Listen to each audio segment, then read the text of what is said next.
Where do I come from? Where was I born? Who am I? What am I? Those are the kind of questions I face as someone who is not white. And because I'm not white, people assume I'm not English, not from here. So I guess my answer always comes as a disappointment. I was born in England, I'm English, I speak English. I'm used to it. But that doesn't mean I like it. And I definitely wasn't expecting it to be an issue when receiving mental health treatment on the NHS.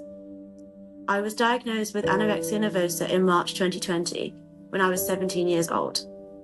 I became a day patient at a specialised eating disorder clinic run by the Child and Adolescent Mental Health Services, also known as CAMS. The treatment I was receiving, despite being a mental health practice, focused purely on my physical health.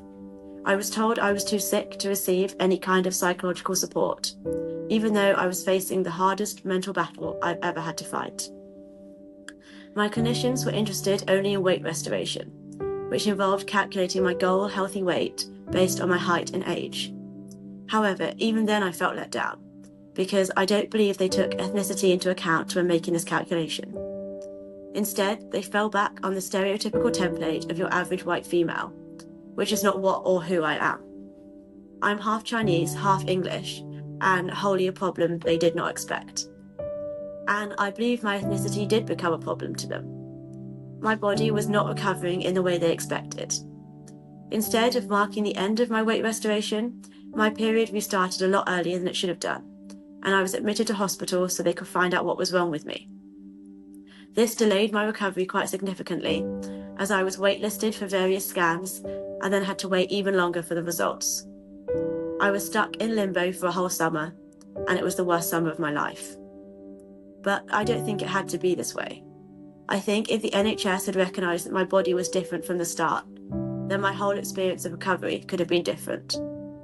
One size does not fit all, and when it comes to eating disorder treatment, that should really go without saying. I wanted to tell you about this today because I want you to know that you're not alone. If you faced racial discrimination during treatment, you're not alone, and it's not okay. And above all, you don't have to stay silent. You can raise these issues.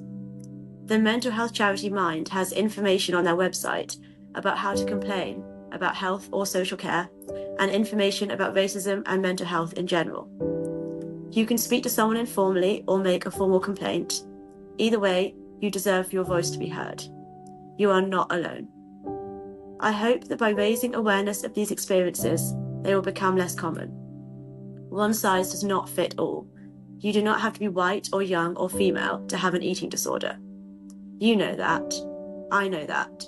So why doesn't society recognise it? Get your voice out there. Get recognised. We deserve to be heard.